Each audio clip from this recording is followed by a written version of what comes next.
Session with Dr. Farid Holakouee.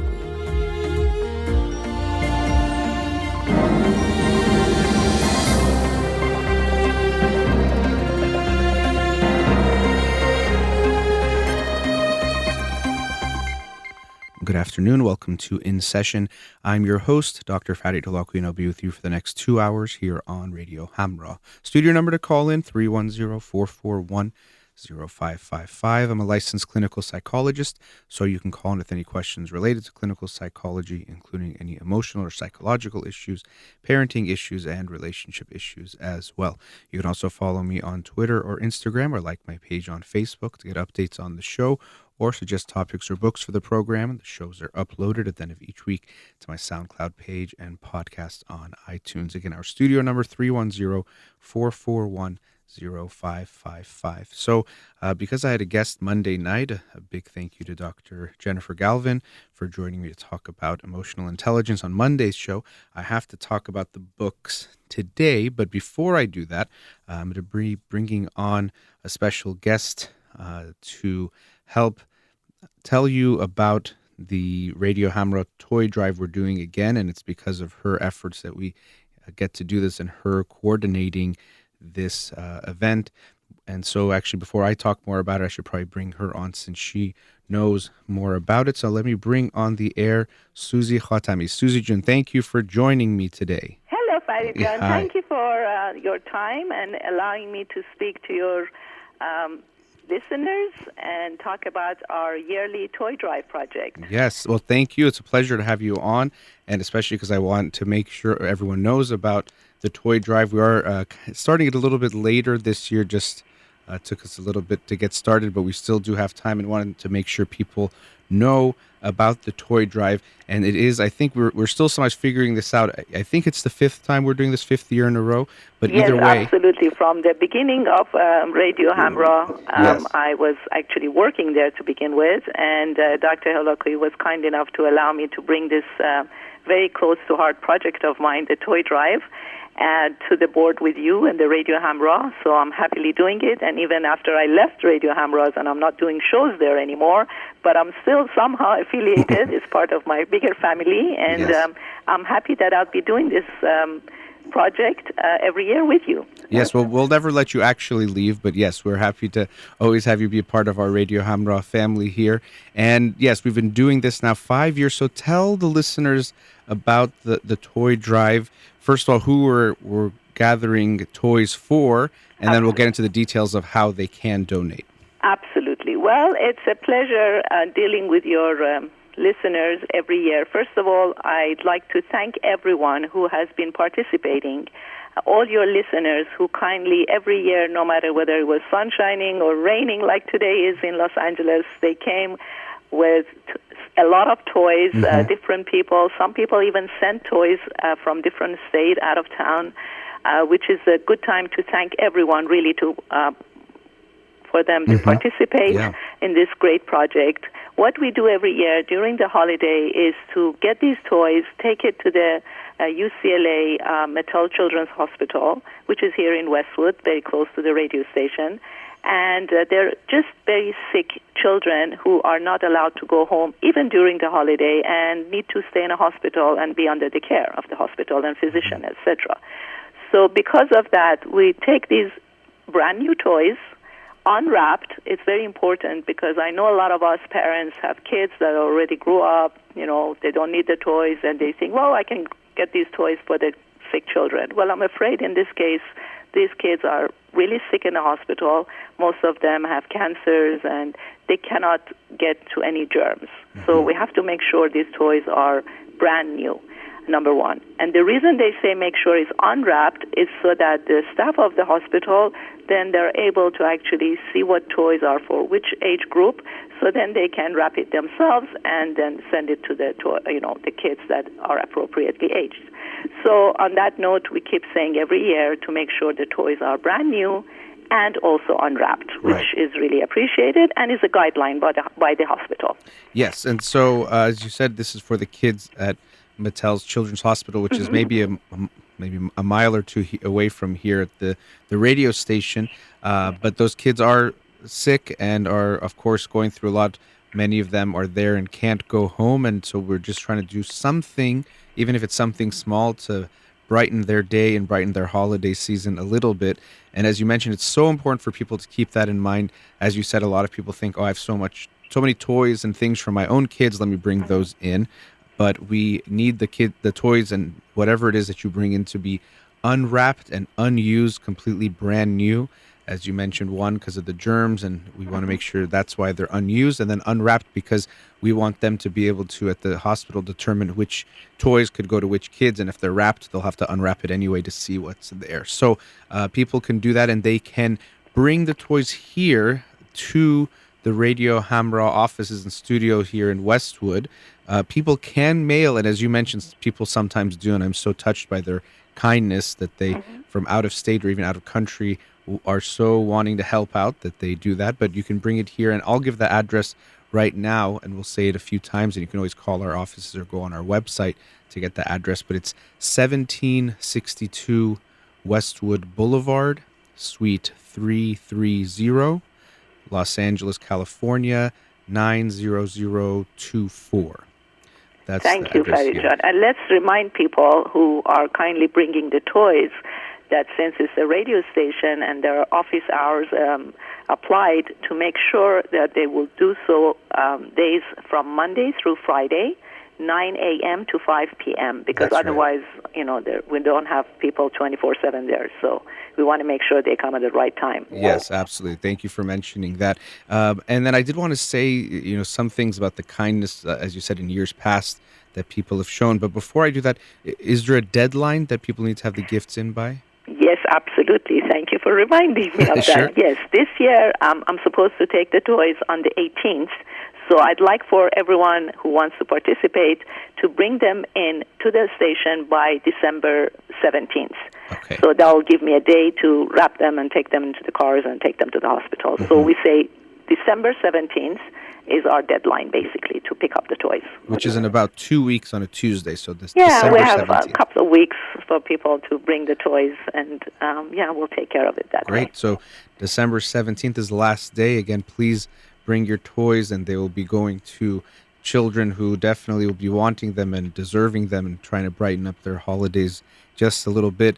I've seen people when I've been here at the studios bringing in gifts, and that's always sweet.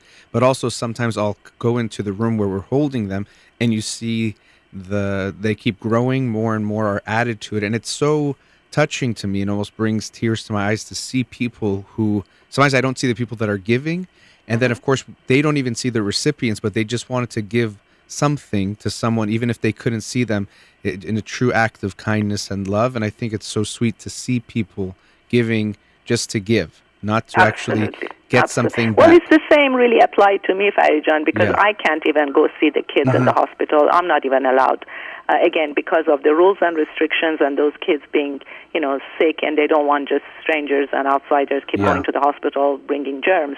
So I always meet the staff on the lobby level at the hospital, and they are the ones who actually take all the toys to the hospital and later figure out who's going to take what. So I can't even see the kids. But again, you brought an excellent point that we can see the kids, but we know where it's going, and it will bring a smile to those kids who ended up in a hospital during holiday times.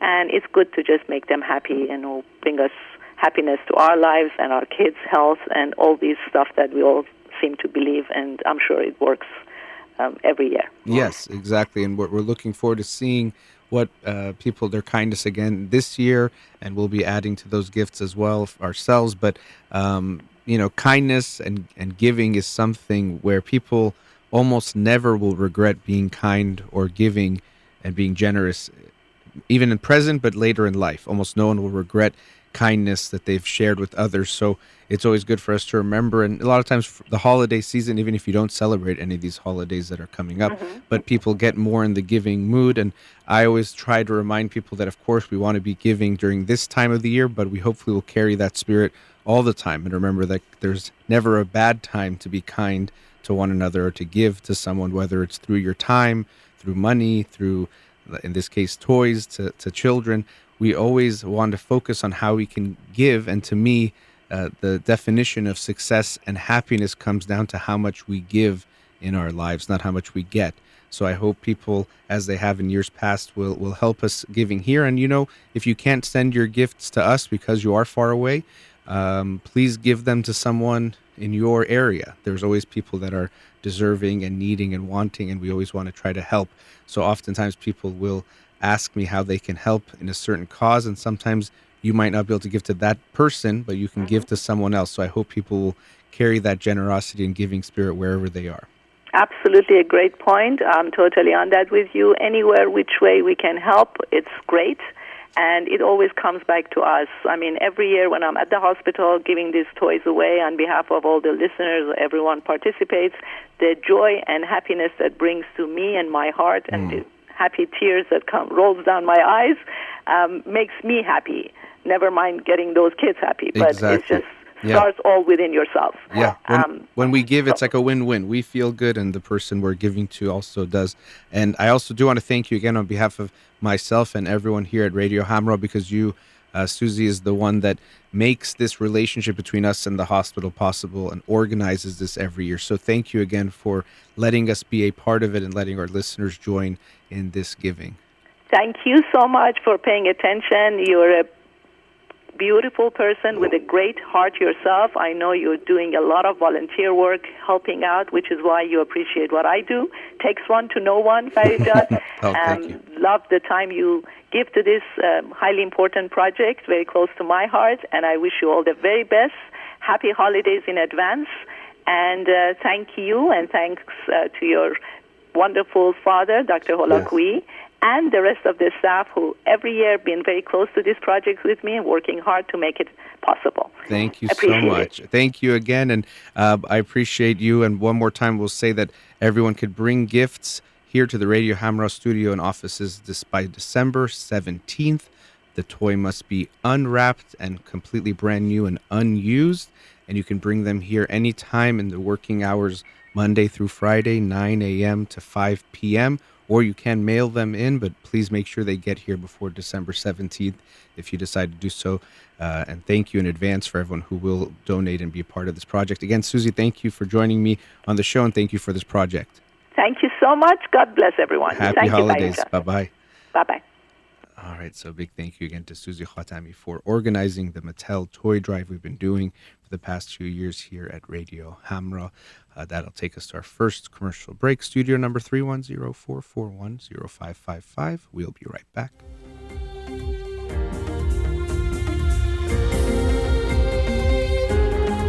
Welcome back.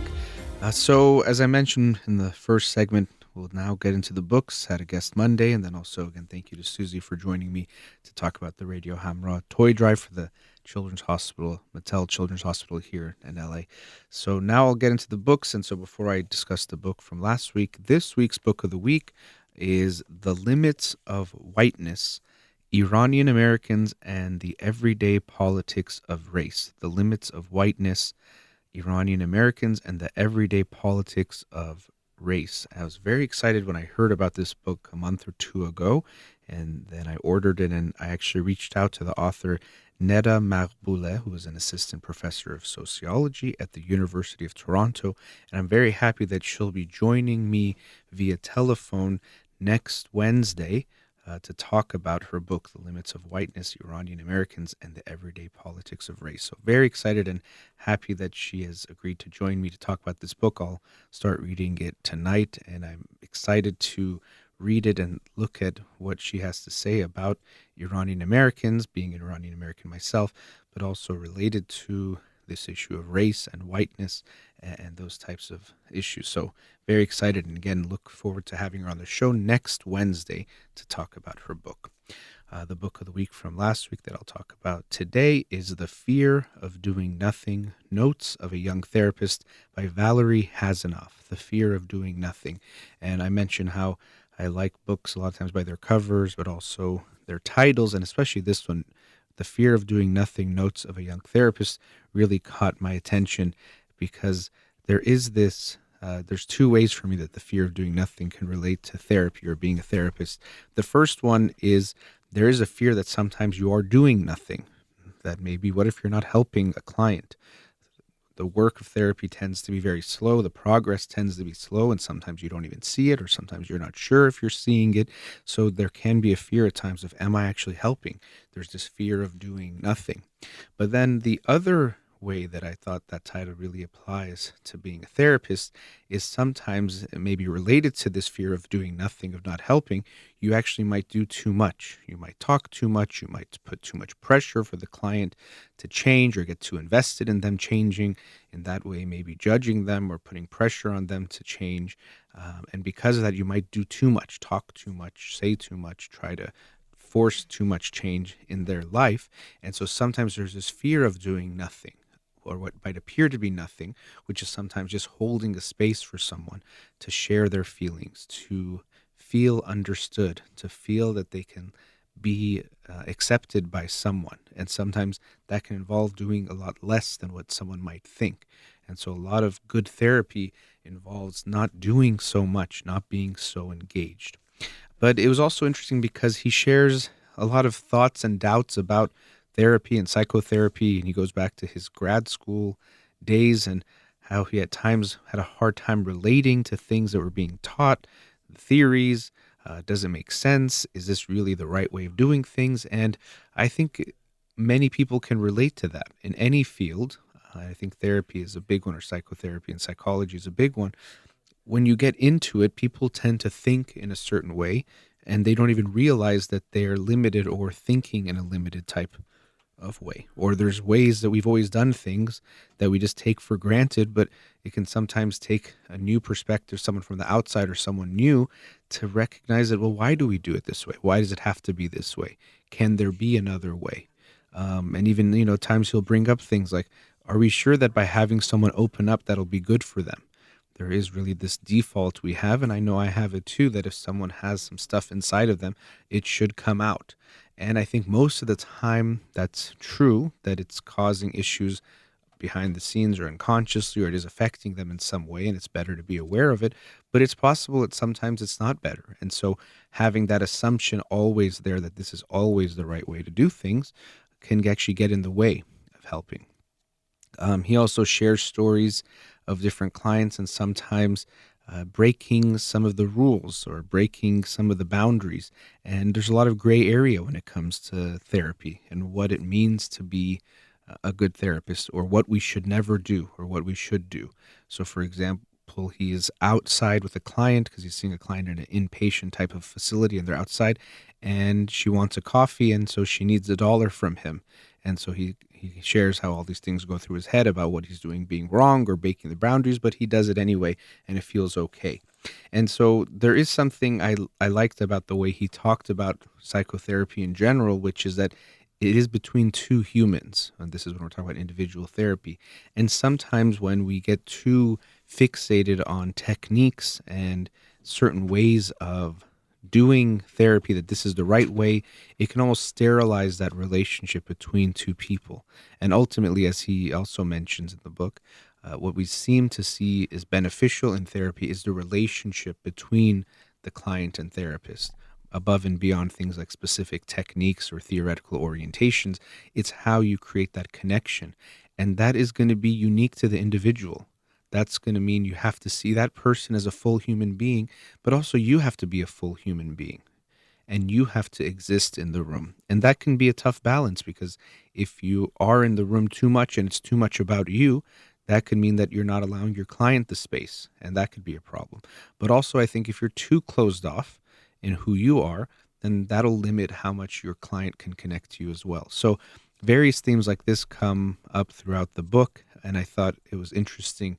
If you are a therapist, even if you're not, you'll probably find it interesting because he shares different types of information or different things, lessons here and there that he learned about himself, about therapy, but that can really apply to anyone. And I found that interesting to see his experience as myself a therapist and remembering going through grad school. And actually related to that, I remember myself in my first sessions, and so he shares some of that, his first sessions as a graduate student. And it was a very mechanical or robotic experience as far as how I was being. I would sit in the room with the client and just think, okay, what is the appropriate thing to say now? what did my professor or my supervisor say? Or what did I learn in this book that I'm supposed to do now? And one thing he does mention, which I thought was very interesting too, is that a lot of times you read these theories and they sound really good and nice and make a lot of sense. And you can see that there's truth there or things to be learned. But then how does that translate into actual therapy? A lot of times there's a big gap there.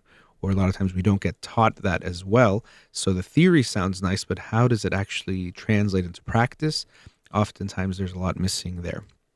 But I remember myself, as I was saying, being very mechanical, very much just saying, okay, what's the right thing? Am I supposed to reflect now? Am I supposed to do this type of intervention? Should I use this kind of technique?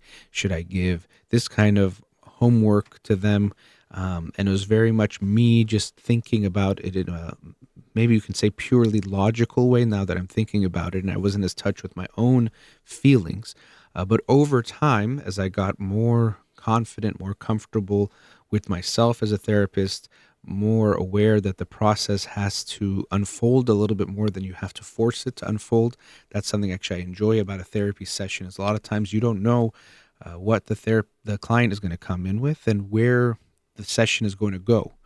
Where is he or she going to take you, and where are you going to go with them, and where will you end up? And that part is kind of an exciting and, to me, fascinating part of the therapy experience. Sometimes a little bit scary too, because you don't know where it's going to go and how you're going to do and how you're going to handle it.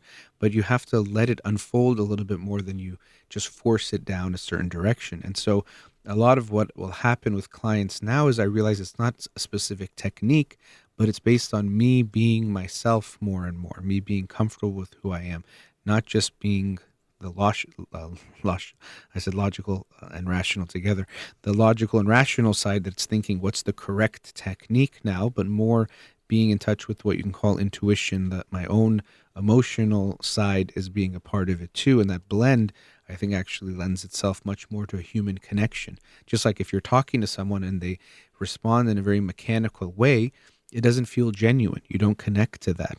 And I think people in general and clients in therapy, they feel either your genuineness or that lack of being genuine, and it allows them either to connect or make it difficult for them to connect. So it was interesting seeing Valerie go through that process and describing how he's gone through that.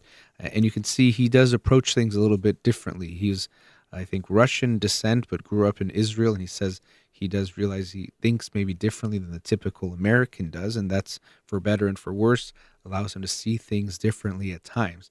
And so you hear him share different experiences with different clients, and most chapters focus on a particular client and his experience with them, including a group of men. So he was running a men's group, and that was interesting, looking at men and the issues they can have with being vulnerable and being open and accepting really what's going on and noticing their own weaknesses and their own vulnerabilities. That was very interesting. He also was with a woman who was very, very focused on her status and how she felt, but seeing how he got to the deeper issues with them. And it wasn't that he always had a plan, but that he was able to get there with them was very interesting, where he works with a couple that comes in and makes it seem like everything's okay. And he realized that he was buying into it too. That, yeah, this couple's okay. Why are they even coming to therapy? It seems like they're handling it okay. The husband had a minor stroke, and after that stroke had a manic episode and was acting very differently for a short period of time. And the thought was that the therapy was just to focus on getting them back to dealing with what happened during this kind of aberration in their relationship. But everything's okay is what they were basically telling him, and he was buying into it until he realized it wasn't okay, and he was getting lost in their defenses and not seeing that they probably had some issues that were unresolved from even before the marriage, before the stroke that the husband had. So rather than this mindset that we have to get them back to how it was before the stroke, he realized that that wasn't the whole issue. There was issues before that were not being dealt with too. And so they slowly got into those and started to address those issues. And it was interesting to see that process. And so this is what makes therapy so interesting, is that we can get caught up with the clients. We might get caught into their world too much. we're listening to them, and that's good, but we might not see what the reality is of their life to actually help them if we get too caught up. But if we're too distant, that's not good either. So a lot of relationships in general, but a lot of psychotherapy involves balancing these types of extremes or these different fine lines. What's close and too close? Where does that line exist? Where is you can share about yourself to overly indulging and making the therapy about you? How do you figure that out? Where are boundaries in general appropriate, and where does it mean it's better to be flexible? Where does that need to be more flexible? These are all the different things amongst many others that as a therapist we always have to be mindful of, and being aware that it isn't so black and white, and that's what can make it a little bit scary because you're not sure. You might share something about yourself as a therapist, and some therapists never share anything from their orientation and their way of approaching therapies, that they should have essentially nothing, be a blank slate for the client to put their own unconscious wishes, feelings, unresolved issues onto you in relationships. Other therapists will be more open, and so they can see that there can be meaning and benefit of being a little more open to allow the client to connect to you more. And so people will strongly disagree about that and fight tooth and nail about what's the right way of doing this. But I agree with him, the author of this book, Valerie Hazanoff, that it's not always so black and white, and I don't think it is. And I think we sometimes want to make it black and white to make it easier on ourselves, but it definitely is not always the case. So I'd always also recommend this book to people who have been or want to be in therapy, because I think a lot of times people have these images of therapy that make it scary or intimidating, that you walk in a room and that the therapist is analyzing everything you do in this judgmental, negative way, and they're going to make you feel bad, and they're going to make you feel all these types of things, or that it's some kind of different type of thing that they've never experienced that makes it scary, when really it's just, in a lot of ways, two people being in a room having a conversation. Of course, it might feel different than typical conversations, but it still boils down to that, two people connecting. And that human side, that humanistic side of therapy or psychology or general, just looking at relationships, I think you feel in this book, where he shares his different clients, you definitely feel like he cares about them and sees them as a human being, and describes that and explains that or shows how he related to them in that way. But I also think you feel him as a human being too, not as some expert or someone who knows it all or who has everything put together and their whole life is put together, even though clients at times assume that about him. But he does show himself as a human being. And I think when you are a human being, it allows others to connect to you as well. And through that connection, a lot of times is where the healing happens. And I thought it was very insightful to see how he managed that or understood that about himself. So I would recommend this book. If you're a therapist, definitely I think it's a good read for you, and you'll probably relate to a lot of what he goes through. But even in general, I found it interesting, the stories he shares and the insights he shares along the way. So that was The Fear of Doing Nothing, Notes of a Young Therapist by Valerie Hazanoff. And again, the book of the week for this week is The Limits of Whiteness, Iranian Americans and the Everyday Politics of Race by Neda Maqboulah, and she'll be joining me next Wednesday on the show to talk about her book. All right, we've reached another commercial break. Studio number 310-441-0555. We'll be right back.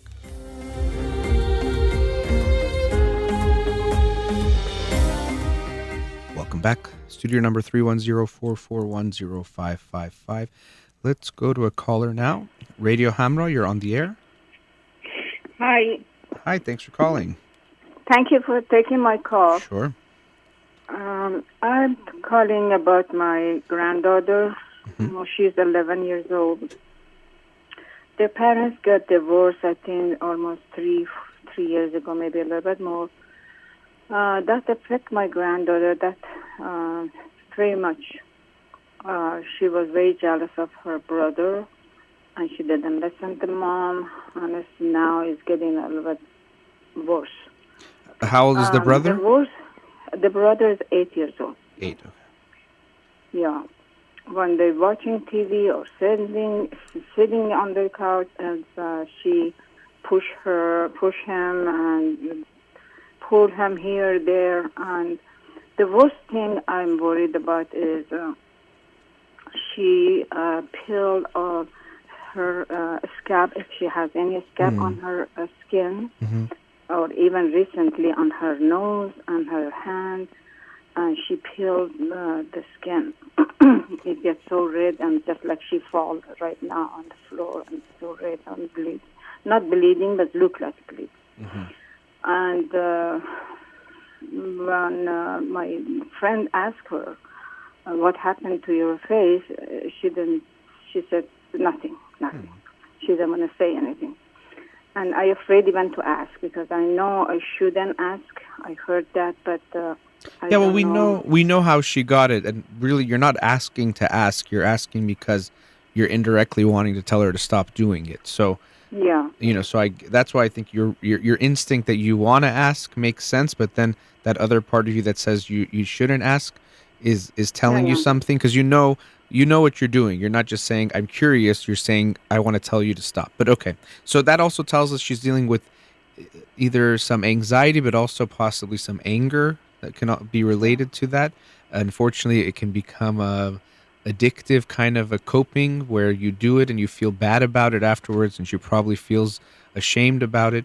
But at the same time, she might be trying to tell us, look, I'm hurting. So it's like we don't want to let the scar heal because we're afraid that they won't see that I'm actually in pain. So I think that's also a way of her unconsciously to cry out to say she's not okay.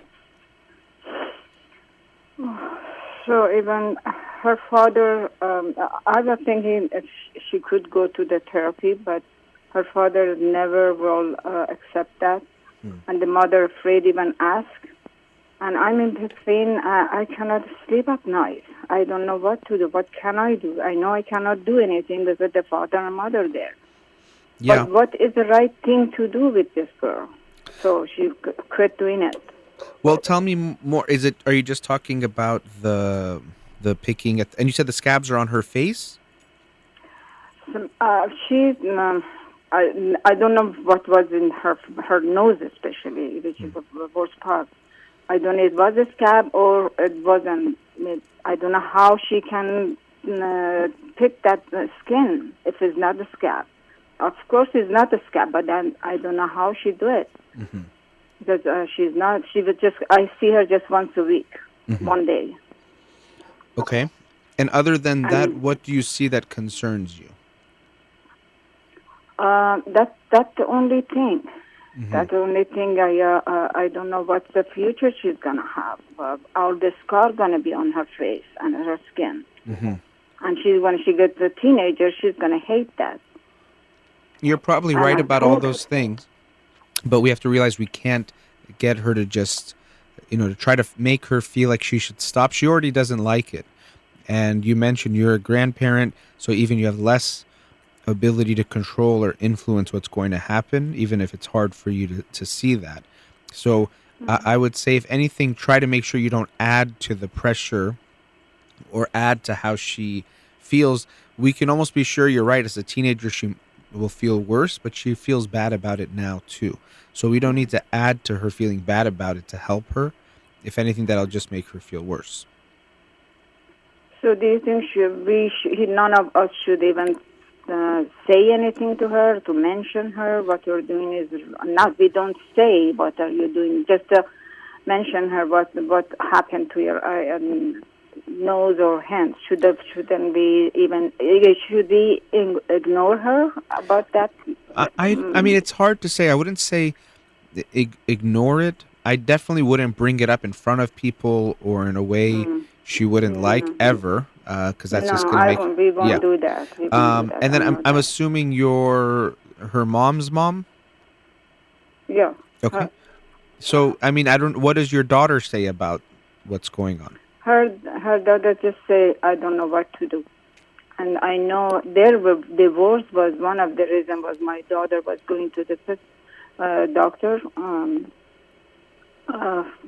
but her husband didn't like it, and that's why she said, I know her husband doesn't let her to go to see any psychology or psychologist. Sorry, I missed what you said. Your daughter was going to see a what doctor? He was, because her husband was controlling her a lot. She was going to see a doctor, not Okay. a mentor, but the doctor like you. Like a psychologist? Okay. Psychologist, yeah. And But her husband didn't like that, so that makes a big trouble and big problem. So they finally divorced. She finally divorced. okay. But all this is just something heavy on my granddaughter's Of course. shoulder. Well, and so you're saying her father won't let her go to therapy? I don't think so. Well, They don't believe it because he's American and his family is American. well, I mean, I don't know. They don't believe in therapy Well, or psychology. I don't know if I would say that's an American thing. If anything, Iranians are. No. That's what I'm saying. Her husband is American, is not Iranian. No, I don't mean that. Okay. That doesn't mean he's not going to be open to it. He might not be himself, but it doesn't mean as American he won't be. Well, the only way I would, as far as getting her help, we also want to see how they can make things better for her. So I don't want to make I want to also you to be aware of this. We don't want to make your granddaughter the problem. She is just expressing, in some ways, the dysfunction that exists in this home or in this family, that things are not okay. So, of course, she's in pain and suffering. We want to help her, but we don't want to blame her and make her feel bad that she's the problem. No. So that's something also we want to be aware of. But if they want to get her help or they want to see how they can help her, and even with your daughter, if she talks to the husband, I'm sure he notices that she's not okay, that she's in pain, and that we want to help her get, it's about getting her help, not that we want to take her there because she's crazy or bad, but because she's definitely, she's hurting herself.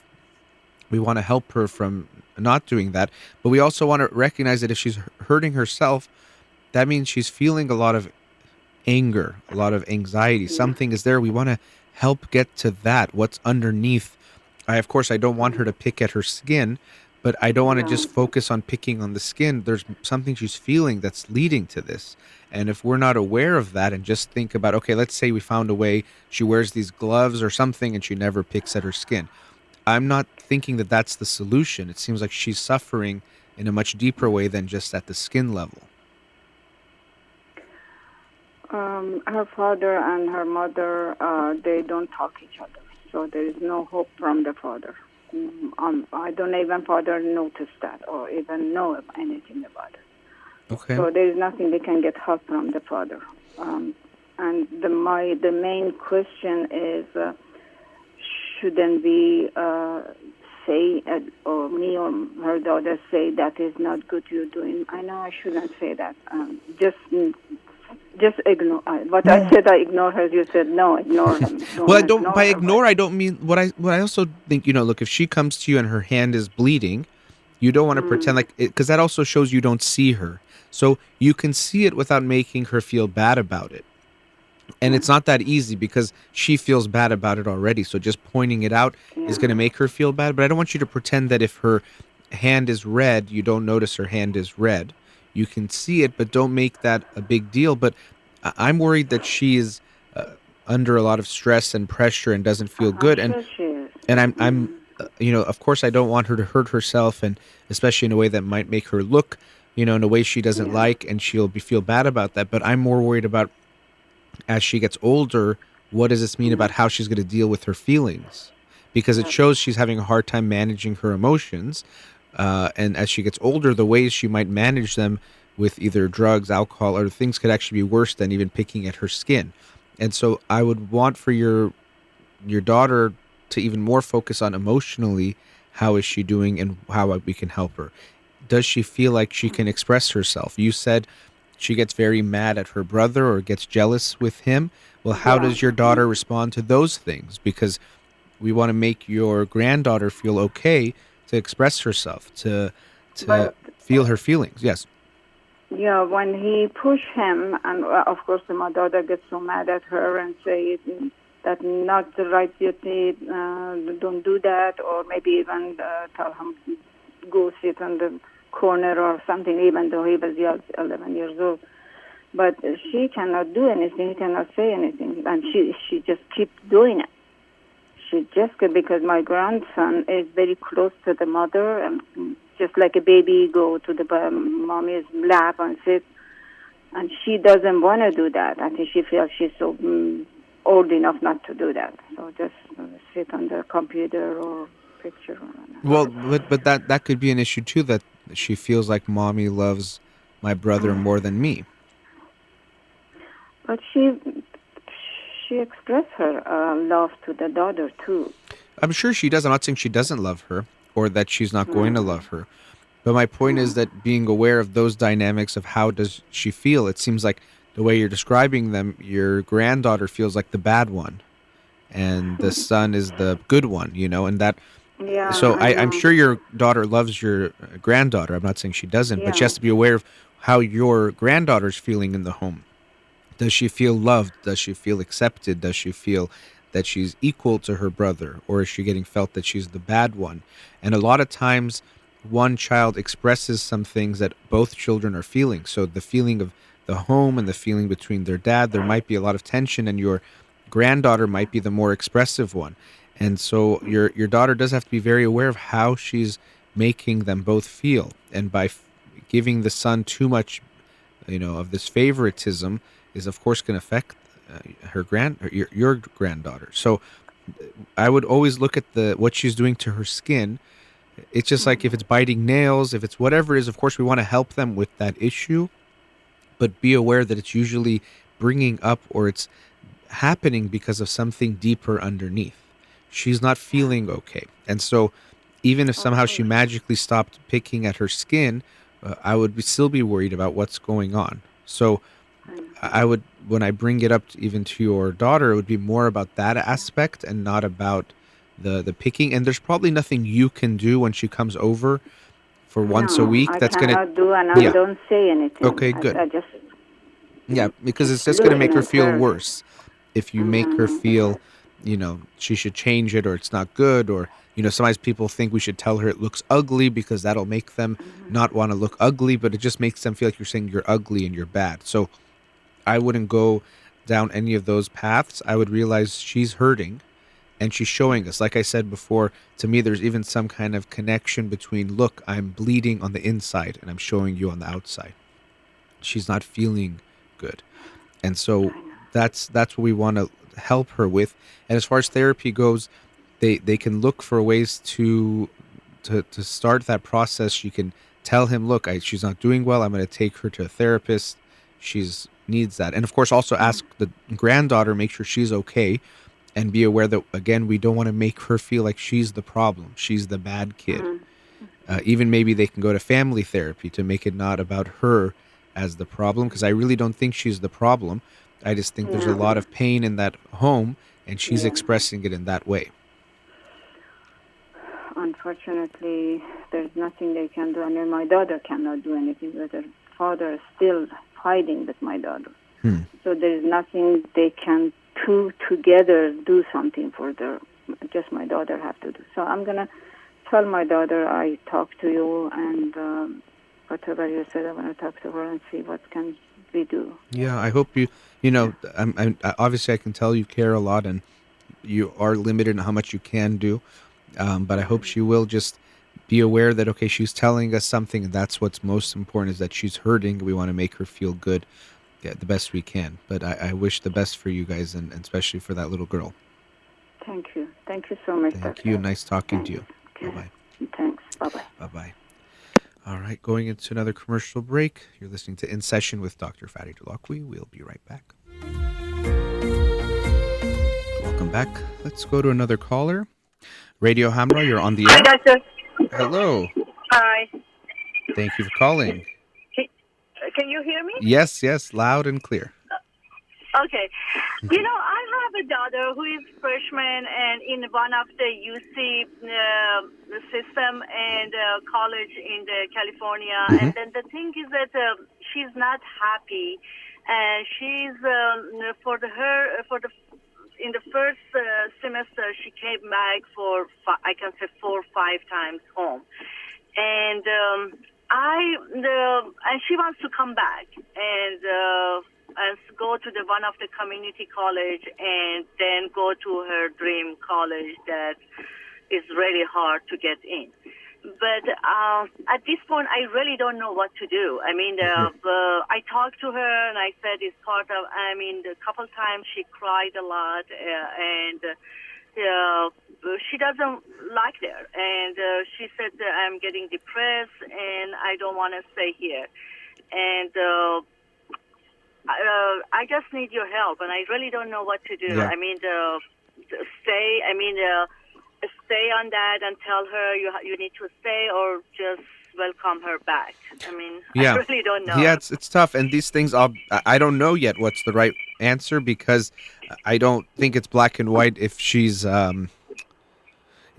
doing really poorly, then of course we don't want to force her to stay there, but we also know that for a lot of kids or college students, going away and going to school can be difficult. It is challenging. So I don't want to just jump to the conclusion that because she doesn't like it, she should definitely come home. But I also don't want to say that because she should stay and experience it no matter what, she should stay even if she's upset. So how is she doing? What does she say she's going through? How do you see her?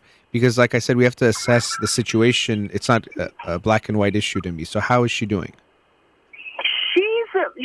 At the first 2 weeks, she was really, call and cry. And actually, she went with a couple of the friends that we know her. We know all those kids from childhood and, from when she was in the kindergarten. So she went with them, but not, her close friends. But so we all went there, and, for the first, she was 50-50 when she was going there, because she didn't accept her to her favorite college, and she said, so okay, I'm going there. Now she went there, and now she cried, and anytime she wanted to come back, we sent her ticket, and she got back, but right now, she said, and when the last time, about a couple of days ago, she was here, I asked her, what do you think? She said, get one-way ticket for me. And I really don't know. And I said, it's part of growing. You need to stay. And she said, I can do the same thing in the community college. I don't want you guys paid that much, and I'm not happy about it. I'm going to go to the community college and go to my favorite, college that I really wanted to go. The financial, she brought up the money. Is that an issue for you guys? Not at all. Okay. Not at all. So let's for the one that she is going to, we said you have to pay for half of it. Her dream school? Her dream school, yeah. Okay. I'm assuming that's a private school then, if you're asking her to do that. No. Oh. Her dream school, we told her that it's not a joke. You have to pay half of it. But the college, she's in the UC Santa Cruz. Okay. But her favorite is USC. Okay. Well, so the thing is, going to college is going to be hard, as I was saying, for a freshman when they're moving for the first time. There's going to be challenges. It's also that she hasn't accepted, or she doesn't want to accept, it seems like, that she's going to that school. And so when you then face those challenges, you say, well, see, I'm not supposed to be here anyway. So you don't accept those challenges. You push them away. It's different, very different. But it reminds me a little bit of when people felt they were coming to the U.S., but they're going to go back to Iran. So they really didn't want to accept being here, fully be here. And they were just thinking about going back. So she might be using going to USC as her way of escaping what she's going through now, which is that going to college is going to be tough. There's challenges you're going to face. And so I don't think she fully accepted, as you're saying, she was 50-50 about going there. And that probably was part of the problem, because it was going to be hard. So then when it's hard, you see, I don't like this. I shouldn't be here. But we knew that was going to be hard. It's not that's a surprise. And that's a part of the issue, is that I don't think accepted it when she went there. Now, when you're saying she was 50-50, were you guys pushing her to go anyway, or was it her own decision? I helped her to. I helped her to go. Not push her. because right before she was going, and she was 50-50 and complaining a little bit, I said, okay, don't go. I mean, I said, don't go. But then she decided to go, and I helped her to stay on her decision. I mean, because for me, it's okay. I mean, you go, and you're going to experience a new life. That's to me. But now she wants to come back. I mean, I really don't know what to do. And she wants to go to the community college, and I really don't know. Well, I mean, and she can do that. But the reason I was asking about the decision is that if she felt like it wasn't her decision, then, like I was saying before, she doesn't want to accept. At the end, it was her own decision. Okay. I mean, if she pushed us the same way that she's pushing us to come back, we would say no to her. Okay. And so you think she would say the same thing? She would say, you guys didn't push me. I wanted to go to Santa Cruz. No. Yeah. I mean, she's not telling us that you guys push at me or not. She said, I experienced it there. I'm not happy there, and I don't like that college, and I want to come back. That's what she's telling us. Okay. Well, it's tough. I mean, at the end, you do have to give her the space to make the decision. She brought up the money, and that's just an excuse because you're saying that's not part of the issue at all. No, not at all. I mean, we said that okay is a kind of I mean, you should. We say the things that okay is a kind of we have to pay, and it's just not really is issue for us. But we said that the college that you want to go, that you have to pay half of it. That's what we said. But why is that she has to pay half of it? Because financially, a little bit, for us. Okay. It's harder to afford that. All right. Now, when you say you bring up the money, you guys do mention that you're paying for her to go to school now? Yeah. I mean, she's going, and we don't have any problem. No, that. I know, We're but do you bring that up to her that, well, we're paying, so you should go there and make sure you get your education there because we're paying for it? No, we didn't say that. Okay, good. No, because some of my parents will... I am not happy. I am not happy that she wants to come back, but her father is okay. Huh. And the thing is that we both pay. I mean, it's not the issue, no. We don't say that, okay, we are paying that you have to go. Yeah, no, we didn't say that. So do you think father wants her to come back because of her or because he misses her? He listened to her more than... No, misses her. Oh, no. No, it's not because he misses her and wants her home. She misses her, I mean, my daughter misses her friendship over here. I can say that. Okay, well, yeah, that's going to be... She misses her friendship. She misses the party that she's going here. That's what basically. So she has the FOMO. But not really about that. Yeah. She thinks that whatever I'm doing, the way that I'm studied there, I can do it here too, and I have everything. That's what she feels. Yeah, I mean, it is. Again, at the end, she's going to have to make the decision. My concern is that she's going away from just the hard part of it, and not that it's hard as in very, very bad, but hard as in it's difficult, but it'll help her grow. But you can't force her at the end either, because then it's going to get even worse if you force her to stay there. So I would explore with her more what's going on. What does she want to do? What does she think is the right plan? It seems like she's made up her mind the way you say she's talking about it, but you are having a hard time with it. So what is it hard for you to accept it if she comes back? For me, I think if she goes with the same, stay with the same friends, might change her mind again. I don't know. I mean, her friends change her mind. She's a really tough girl, but she keep on saying that.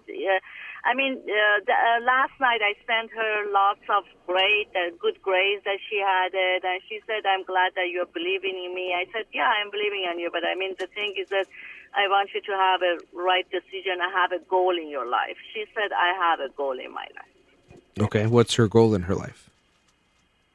To go to the college. I mean, to go to the her dream college. Yeah. That's what she said. A little bit I'm concerned that there's a lot of this, like in dream, and then in reality things are harder than in the dream. And even transferring to a school like USC won't be easy, but she can she can of course do that, and she would have to just get good grades there.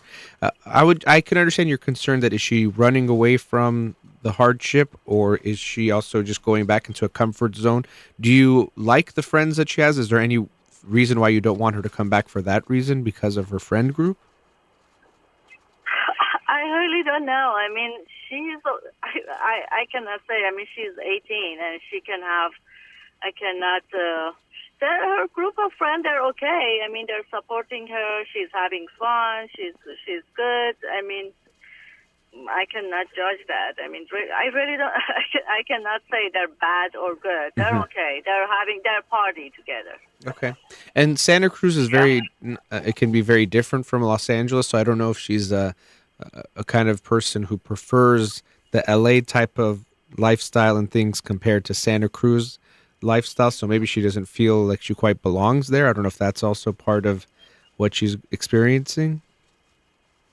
She said, yeah. She said my experience is really difficult. It's not an easy call. I mean, having a friend here. I mean, it's only freshman. I mean, she said having a friend here is not easy. And I said in the first semester she comes home five times. This is her first semester, I mean, right? anytime she wanted to come, we say okay. Yeah. Come.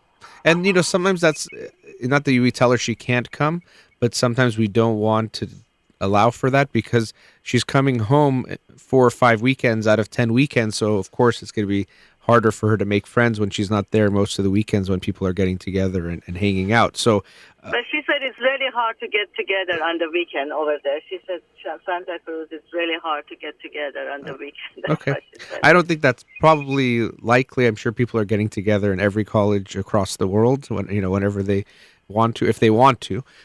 Sometimes people are more disconnected, but it doesn't seem like she's given it her full shot or that it's really something she wants to do. And so unfortunately we're not going to be able to force her anyway. So I think you might have to let her come back, but just being aware of what's going on and what she's going through. Why does she think, very common thing that people say, like high schoolers say, oh, my teacher sucked or my teacher didn't teach me anything. And sometimes that's the case. Of course, there are students and teachers like that. But a lot of times it's something they're doing. So I want you to be aware not to blame her at all, but to focus on what happened there. Did she really want to go there? Did she want to make it work? What was happening for her? So at least she learned something from this experience. I think it's probably a good idea for her to finish. I think there's only 2-3 weeks left anyway. So to at least finish this term makes sense, to not end it. That's what she's doing. Okay. That's what she said. She said, I'm going to finish this semester. I mean, and then go here to the things. And then one thing that she mentioned to me, she said, okay, I'm going to go to the local community college, and then if I change my mind, I can go back. That's what she said. I mean, most probably she wants to get a leave of absence or something like that, which I don't know. I'm not happy about that, but yeah. I mean, I don't know what to do at this point. I just thought maybe you can. Yeah, I mean, it's hard to say what you should do because, at the end of the day, you can't control what she does. You can't forbid her from coming back or decide where she goes to school.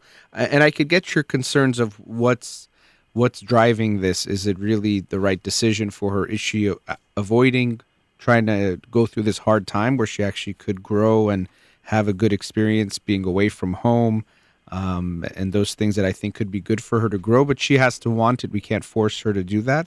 So I think I would listen to her, but it's not just, okay, either let her come or don't, but making sure you talk to her about what's going on, what she's going through, what happened, what did she learn from it, and then that's all you really can do. But I don't think to forbid her is going to work anyway, and it'll more than likely just backfire. So we have to, at the end, give her that freedom to decide.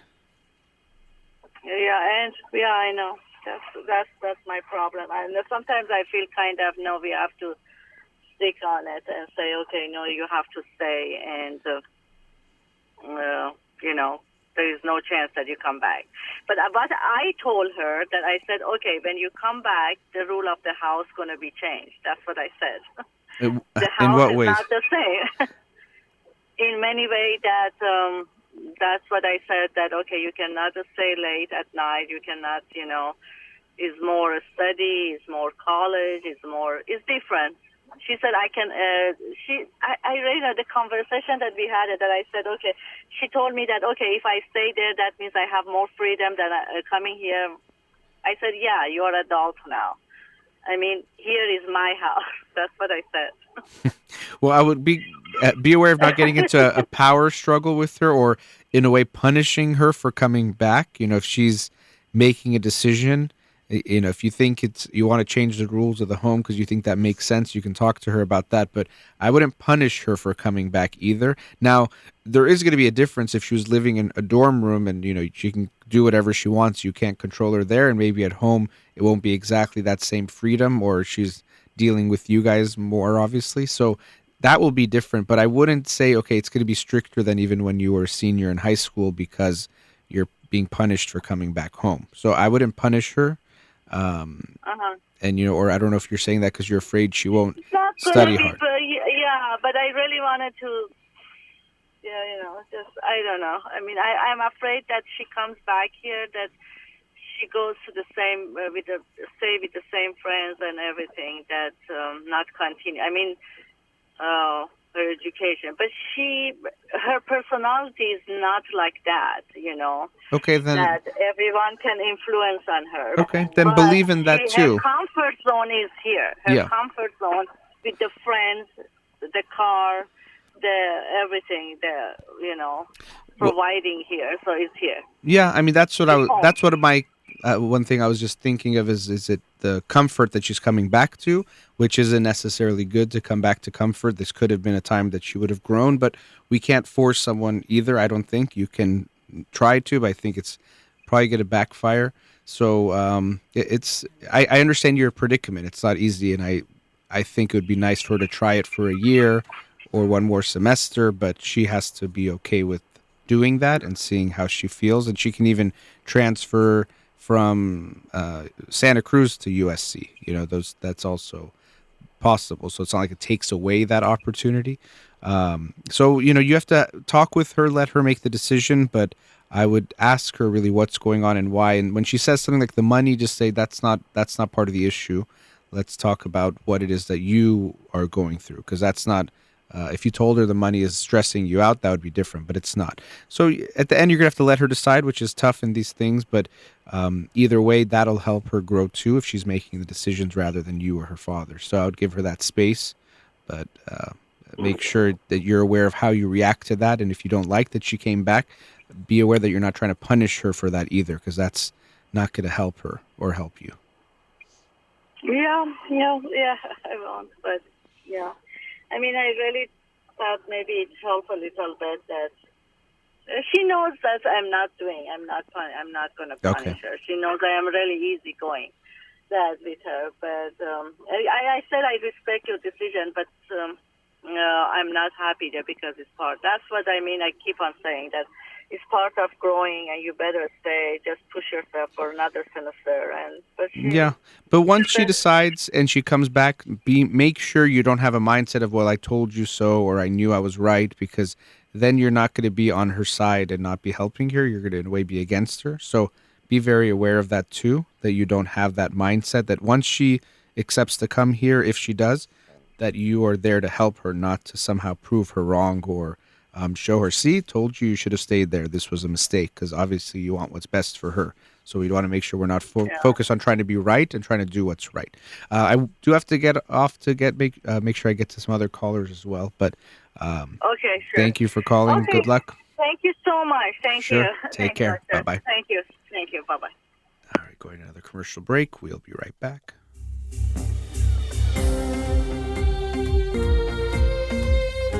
Welcome back. Let's go to another caller. Radio Hamrah, you're on the air. Yes. Hi, how are you, Dr. Holakouee? Thanks for calling. Good. I'm calling from Washington, D.C. Okay. Regarding my husband. He has a bipolar, and this is his third time it happens in our life. 2 years ago, he had very, very bad depression, and now he's manic. He took me to Starbucks 2 weeks ago, and out of nowhere, he told me he wants to divorce me. And, he talks too much. He acts weird. And, he hugs me and he said he loves me. 2 minutes later, he said, no, I love you as a sister. And we have 3 beautiful children. They are really, really upset at my husband. How old are the kids? The oldest one, she's 23. And my second daughter, she's 21. And my son, he's 19. And, he said he's not sick. He moves out soon. And he has a lawyer now. We are going to separation and all that. And I don't know.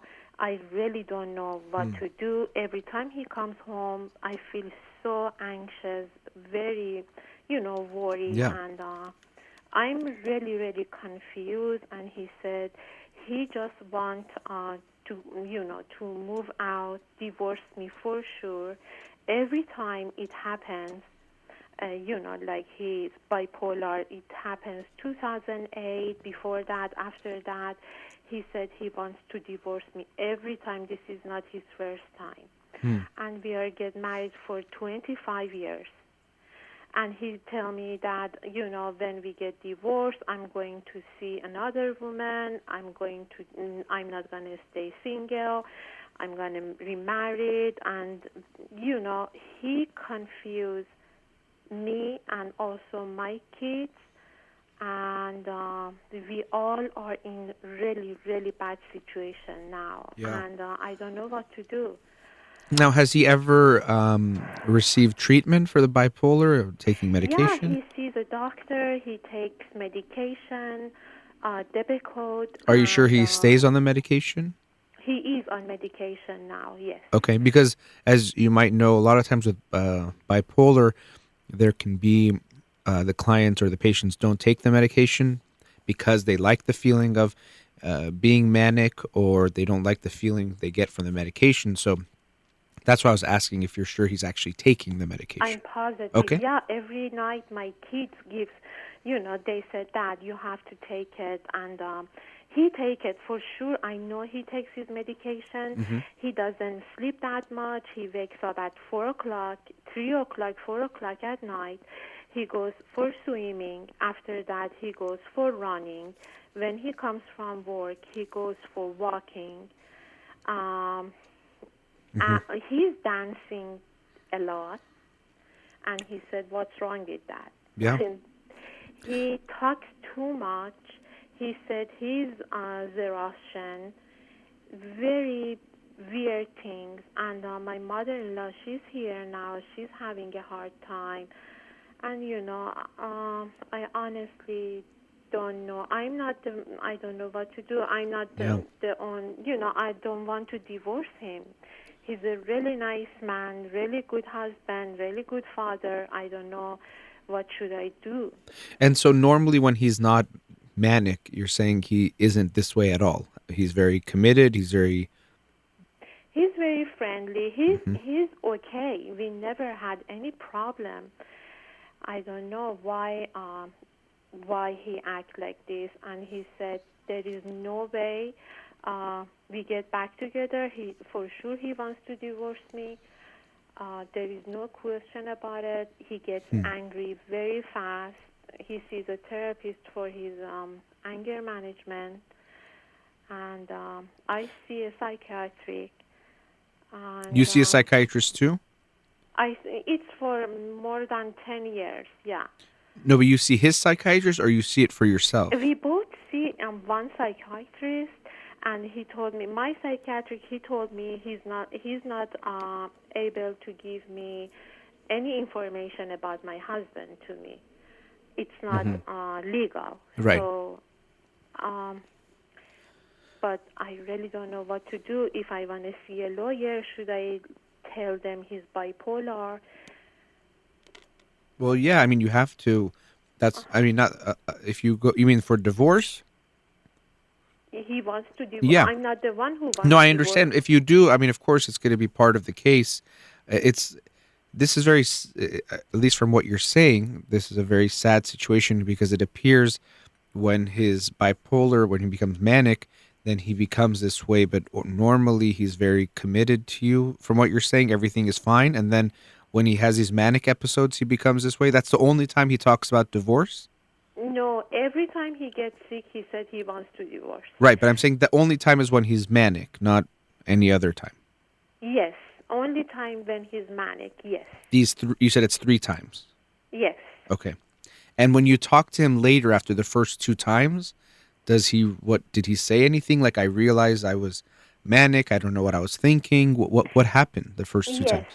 After he saw a doctor, he said, I don't know why I make this decision. I'm so sorry.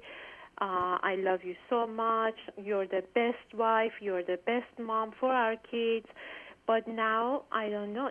He's a totally different person. When was the last time? Himself. You said the first time was 2008, I think, right? No, before that too, it happened. This is the 3rd time. Right. So what were the times, the years? 2008 and 2003 and 2003, 2008. 2 years ago, very bad depression, and this time manic. Okay, but as far as the manic episodes, it was 2003, 2008, and then now? Yes. So it was like 11 years ago was the last time? 11 years ago Wow. was the last time. And, he took me to lawyer office and he told me to sign a paper which I don't have any right to his business. And the lawyer, he explained everything to me. And my husband, it happens in 2008, my husband said, I want you to sign this paper. I come back home. If you don't, I'm not going to come home. And because I love him so much and I wanted him to be in my life, and I said, okay. But I really don't know what is his plan. Yeah. No, that's very difficult because it seems like you feel like you're not even talking to him when he's manic. It's like he's a different person. Yeah, but then, he said he's okay. He's right. not sick. I'm the one who is sick. He said, this house, the house we all live, it's like a jail for him. He just want to go out. And I told him, you can move on even for 2 years, but why you want to divorce me? He said, I'm not happy with you. I just want to go. Well, this is what, when people are manic, they have this, they become very impulsive. It's almost like the part of our brain that is aware of what we want sometimes, but puts that under control, goes away. Because, of course, people will feel attracted to other people, or they might have a desire to go travel or buy things or do certain things, but usually we keep that in check. But he is just going so far on the extreme of his impulses of what he just wants in the moment, and he feels like you're holding him back from letting him do all these things. Normally, he would hold himself back from making these types of decisions, but right now, it's almost like that part of him is shut off. So he's just seeing the things he wants to do, to enjoy, to have fun, and he sees you as getting in the way of that.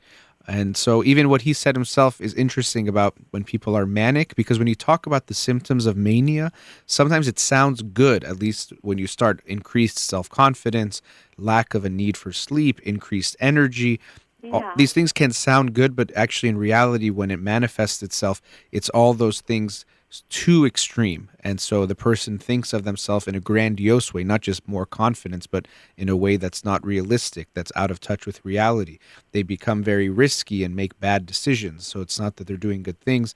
They can be very difficult to communicate with. They talk too much. They don't really hear you. They jump back and forth between different ideas. They just become too much of what in a lower way might be good if it was less. But in this extreme case, it's really very difficult to be in any kind of relationship with them when they're in that state. Yeah. And so this is a difficult position for you. You have 3 kids. He's saying, and he's adamant that he wants a divorce. You're fairly sure it's about him being in a manic state, but you don't know what to do. I think the psychiatrist, I understand this is why it's hard to see 2 people who are married or who are related in some way, but it seems like you need to be involved somehow with what's going on or understand what's happening. I'm not sure what the psychiatrist is telling him about, what is making him make these decisions. Maybe he's on the medications, but just every so often it's not enough and he still has a manic episode. But I'm not sure what you can do. You can't stop him if he files from divorce.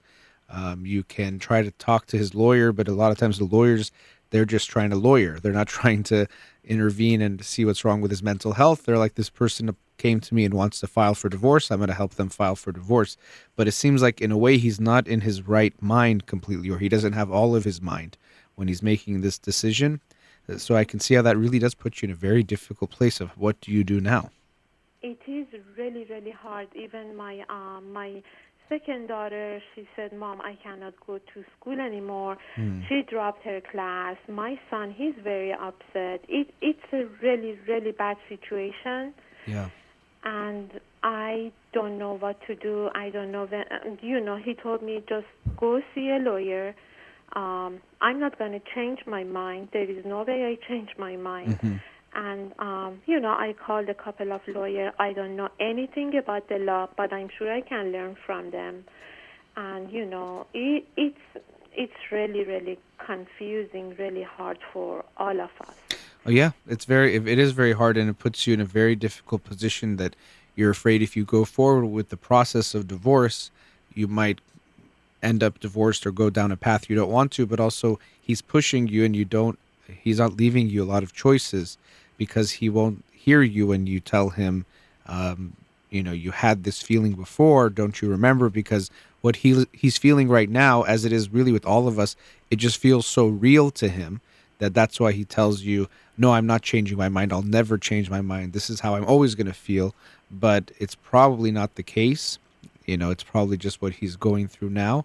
And he just doesn't have that insight. He doesn't have the awareness. Sometimes if someone is depressed, they might realize, I know I'm depressed. That's why I'm seeing things in a dark way. But sometimes when they're depressed also, they just think, no, really everything is bad. And for him, it's almost the opposite. He sees this good side of everything, but he sees his own life as something exciting, and he has so much potential and so many things he wants to do, and you're the thing that's holding him back. He said he's very confident and self-confident. It's high. He said, I'm a really, really, he's a businessman. He's really, successful and everything. And I don't know what should I do now. Sorry, I didn't mean to cut you off there. I'm looking at the time. I'm past the commercial break, but I want to wrap up with you. So I'm going to put you on hold. I want to come back and also not just about what you're doing, but what you're feeling, because it must be very difficult what you're going through. So I'm going to put you on hold and we'll talk after the break, okay? Okay, great. Thank you so much. My pleasure. All right, we'll be right back.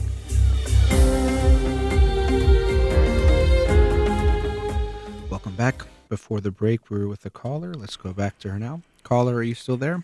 Yes, I am. Okay, so you were sharing what's been going on with you and your husband, married 25 years, have 3 kids, but he has bipolar disorder, and when he gets in a manic phase, 3 times it's happened now that he then gets this decision to get divorced, and it's happening now, and it puts you in a very difficult situation. But as I mentioned, I know you're thinking about what to do, which I understand, of course, but I'm also wondering, what have you been feeling? What has that experience been like? Because I want to give you the chance to share, but also for people who maybe experience something not exactly like this is very unique, but similar to you, to hear that. So what has it been like for you?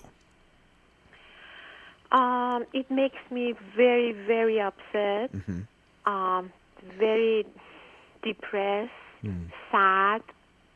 I cry so much, and I think when he sees me like I'm like this weak, he enjoys it. He said,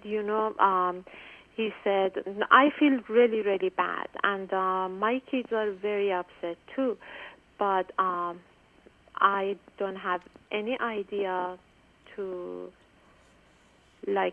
address it or help him. He said he's not sick, he's okay. He just want to go, get the divorce and all that. What do you mean when you say you think he enjoys when you're not doing well? Yeah, he seems to be happy when I tell him I really love you. I married him when I was 19, and I always stay home taking care of my kids.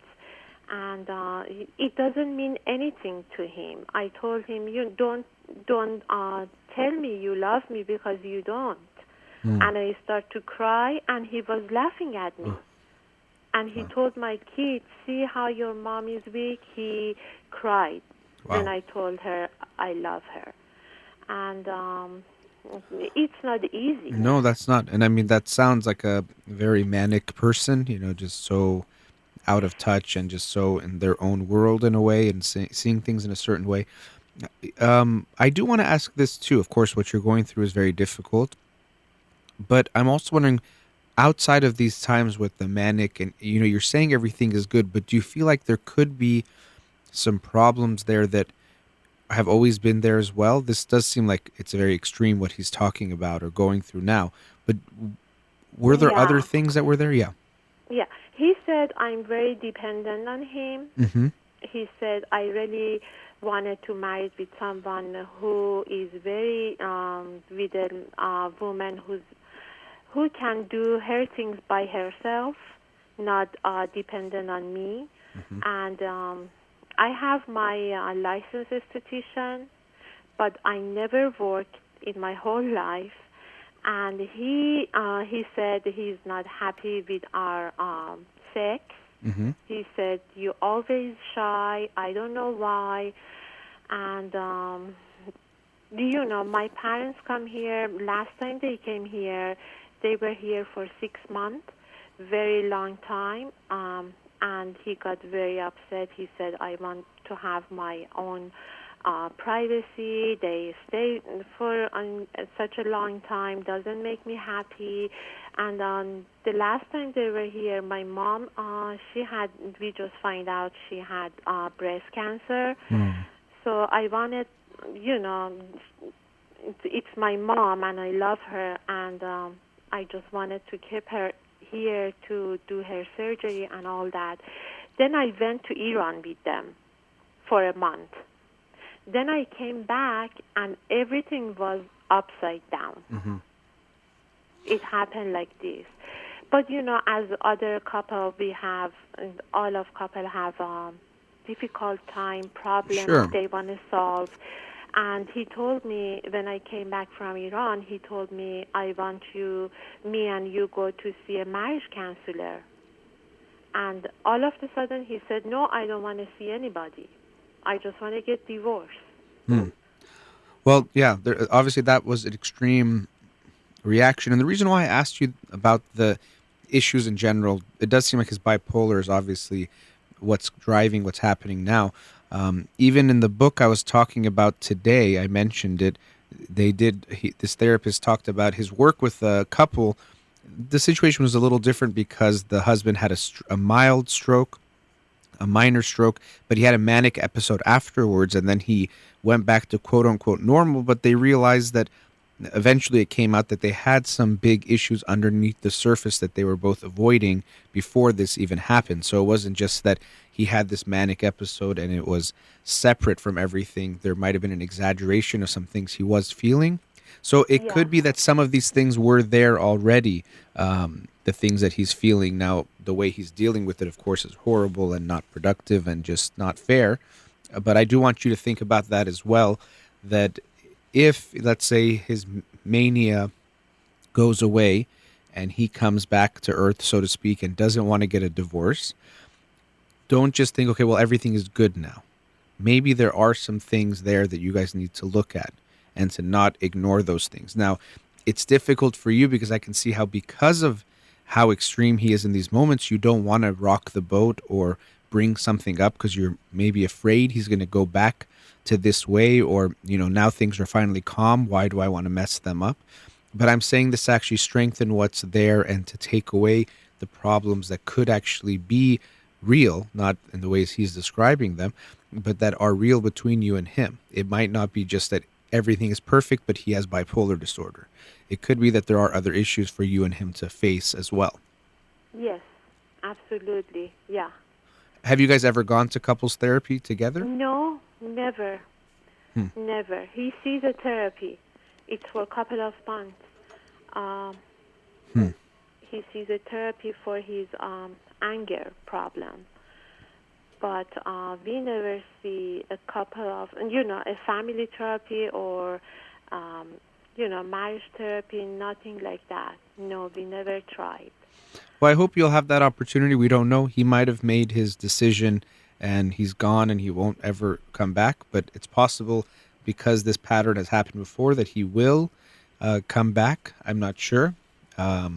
We can't say for sure what's going to happen. We don't know. I know you're saying he's taking his medication. I hope he is. And it Yes, could be he that does. even with the medication, his mania is coming back in this way. But, there could be things that were there, like I said, for you to work on it. It's very difficult. And I can't give you any advice you get right now is not going to feel good, because if you get a lawyer, it's not going to feel good. If you don't, you can't just sit there and do nothing either. And just hearing him being this way is difficult. One thing to try to do, I did mention that be aware of, what are the actual issues? That's real. But the way you're describing him, he is in a way out of touch with reality. So try not to take what he says personally, if that's possible. I know it's easier said than done. And realize that it does seem like he's speaking from his sickness right now, or speaking from that illness, not from he reality. does, for sure. Yeah. Yeah, I just mentioned, like yesterday morning, he talked when he was in shower. Mm-hmm.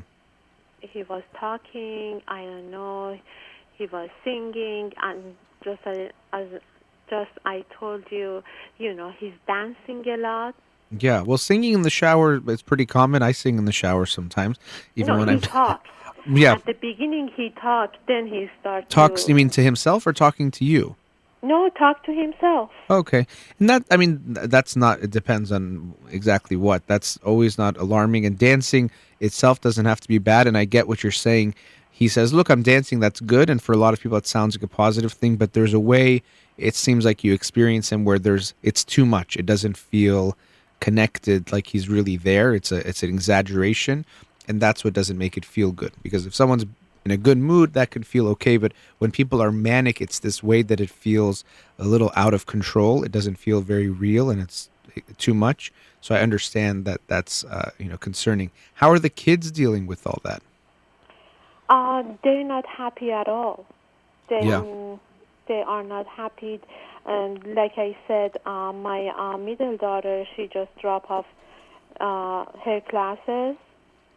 But do they, I'm actually looking at the time. We just have about a minute or two left, so I'm sorry that I cut you off. But do they see it as, okay, Dad has this mental illness and it comes out in this way sometimes? How do they understand it? Yeah, they they've been through this before too. Mm-hmm. So they all knows what's going on. My second daughter, she's very close to him. And she said, Dad, you have to see a different doctor. Please don't do this, don't do that. But he's a very stubborn person. And he said, this is this is how he feels. And he just want to go for divorce. And he thinks everything will be okay when he leave us. Yeah, that's sad. I mean, that's unfortunate. And for the kids to hear that he'll be happier without all of you, if he says it that way, that's very sad, and I can see how that hurt her so much. And even that the same thing I was saying to you, hopefully giving her that message, that as hard as it is to hear your dad say those things, to realize he's ill, and it's not about you, actually, to not take it personally, but it's going to take its toll. And it could be, if your husband is so ill that he won't be able to be a good husband or father, at least around them all the time. Hopefully, I think his medication needs to be looked at, or something has to be changed, or it's just something we'll have to accept. Maybe every 5-10 years he has an episode like this, and you have to even ask yourself, even if he does want to be with you, can you handle that? So don't assume you have to stay. It could be that this mental illness makes it too difficult if it can't be managed for you, even if he does want to be back with you. So don't forget that possibility. He himself said you might be too dependent on him. So we don't want you to feel forced to stay with him in some way. Now, I do have to wrap up the show, and we could have, of course, talked much more about this, but good luck. It's a very difficult situation you're in. Thank you so much, Dr. Holakouee. Nice talking to you. Nice talking to you too. My pleasure. Have a great day. Thank you very much. Same. Sure. Take care. Bye-bye. All right, we've reached the end of today's show. Thank you for Susie Khatami for joining me. Again, we're doing the toy drive for Mattel Children's Hospital here in Los Angeles. Also, thank you to Ghazala here in the studio. You've been listening to In Session with Dr. Farid Holakouee. Have a wonderful day.